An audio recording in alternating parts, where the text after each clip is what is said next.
No. Oh God, can I not even remember it?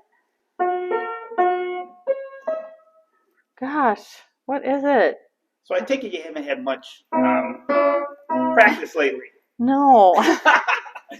That's okay. That's okay. I haven't. Marlene hasn't had a lot of practice because she's been pretty busy dealing with clients.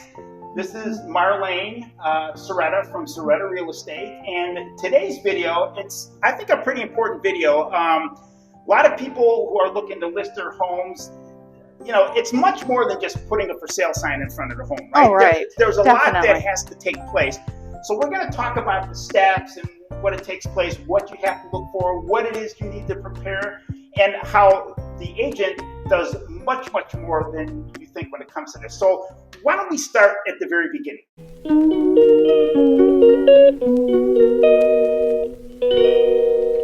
So Okay. somebody comes to you and say, I want to sell my house. I want to list my house for sale. Mm-hmm. What is the first step that actually has to take place with a client? Well, what we like to do, it's kind of a pre-list appointment, so you're not going in and just rush doing the paperwork. We like to go in, look at the home, make a note of the upgrades, things like that, and help them with repairs maybe, or just little enhancements they can make. And we even have a home stager that can come in and help you move your furniture around so the home looks its best, and we provide that service. You don't have to pay for it. Oh, okay. So it's something that Cerreta actually pays for. So what if the home is empty, and do you recommend that getting the stager to put furniture in the home to make it show better? Or? Well, we really don't, because people like a vacant home, we have found, and they can just picture all of their furnishings in there, or decorations or whatnot. So we find we just leave them vacant. So when you're preparing the home, what's the first thing? Where's the first place that you start? What I like to do is have people go out and come through their front door, because a lot of us don't use our front doors. We just go right through the garage, and we never even see what's out here. So if somebody has a patio out here, a little porch or something like this. Look, this needs to be swept and maybe sprayed off. The door's in good condition, but also it has dust on it. And a lot of times it'll be a wood door, and because of the sun, there'll be, some cracking. So you just want to make your front door look the best that it possibly can, because the buyer's coming in this way. And that's the first thing they're going to see. You want to declutter, and you do want to take a lot of your family photos down, but sometimes you'll have a nice arrangement. Like in this home, there's a nice photo arrangement, and I think that's fine if you leave that up. That is nice. And you're showing off the grandkids too. Right. Yeah. Another example is like my mom. She's 88, and her home is like a museum of photos. So if we're going to sell her home, we're going to have to remove a lot of those photos, because that's her whole house. So it's different. And then also clutter. You want to get rid of the clutter, like this desk. It's a huge mess. You could never do that if you're trying to sell your home. So any kind of clutter you have, pack it away, because you're going to move anyway. And then also, you had mentioned vacant homes earlier. The vacant homes, there is something called virtual staging, and that can be done just to help the buyer, get a feel for where their furniture might go. What else do you prepare in the home?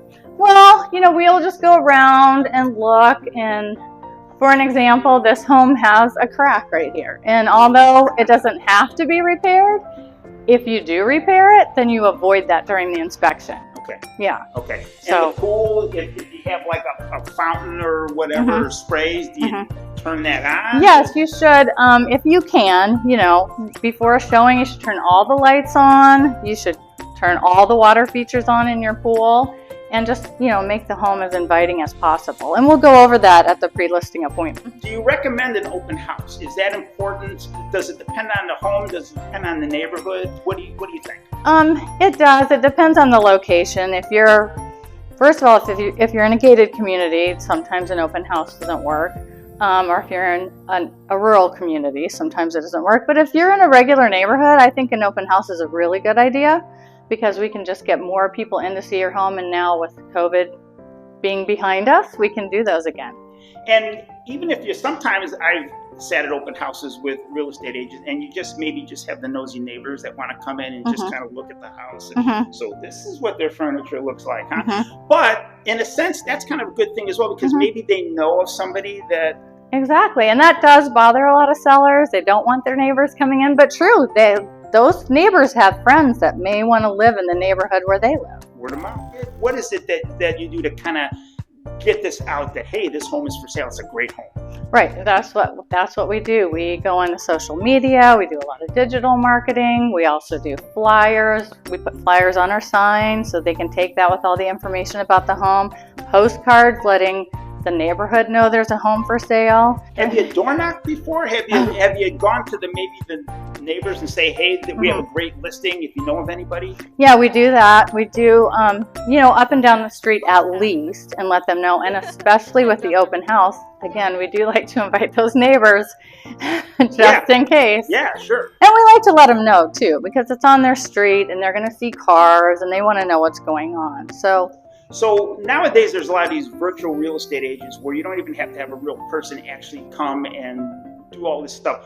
What is the advantage of having somebody like you as opposed to those online agents when it comes to maybe service, taking care of the seller? Well, the thing is that we're right here, and we actually visit your home, so we can look at it and we can help you with what might need to be repaired or just some cosmetic things that need to be rearranged, furniture or whatnot. And then we're here. You can call us. We answer every single time. And if you need us, we'll come out to the home. We've had to go to homes before where someone accidentally locked the garage door and the sellers don't have any way to get in. Well, we run over with our lockbox key and we let them in. So I think that's the advantage, is just that we're right here and we're ready to help. So they're ready to help. Communication's key as well, because a lot of times I've had clients who use these agents where they've tried to contact the agent for some reason, especially on a weekend, and they just can't get a hold of them. So, right. Yes, it's a big company, and a lot of times they just can't give you that personal care that we can. Well, when you get an offer on your home, it's probably not going to be, exactly what you want. So we're here to negotiate and help you get the best offer that you can. And then once you accept that contract, then a lot of things go into play, like arranging the home inspection, having your lender get the appraisal going, making sure that, title, because the title is arranging all the paperwork. The lender is doing their job, getting all of our contracts, addendums, counteroffers, things like that. So we just kind of make sure that everybody's working together to make sure the home gets sold. So they're marketers, they're stagers, they work contracts, they're communicators, they're on call like doctors. It's amazing what you guys do, but it's important, I think. And I know to my clients, I really want them to be and use an agent like you, just because I know the way that you handle things and you'll be able to take care of them. That is much as we have a visitor. Hello. Say hi. You're on camera, by the way.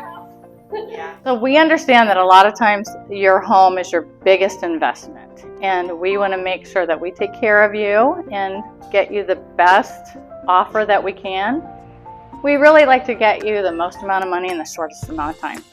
And that's key, right? Marlene, I appreciate you taking the time. And so if you need to get in contact with Marlene for any reason, if you'd like more information on what you need to do to get the home ready to list, or if you just want some kind of maybe look and see what the value of your home is, you can contact Marlene. What's your phone number, Marlene? 602-617-8938. 8938. Or you can go to the description section of this video, click on the link, fill out your contact information, and then I'll connect you with Marlene as well. So Marlene, thank you so much. Thank you out there, and enjoy your day and have fun buying a new home. And please don't forget to like, share, and subscribe to my YouTube channel.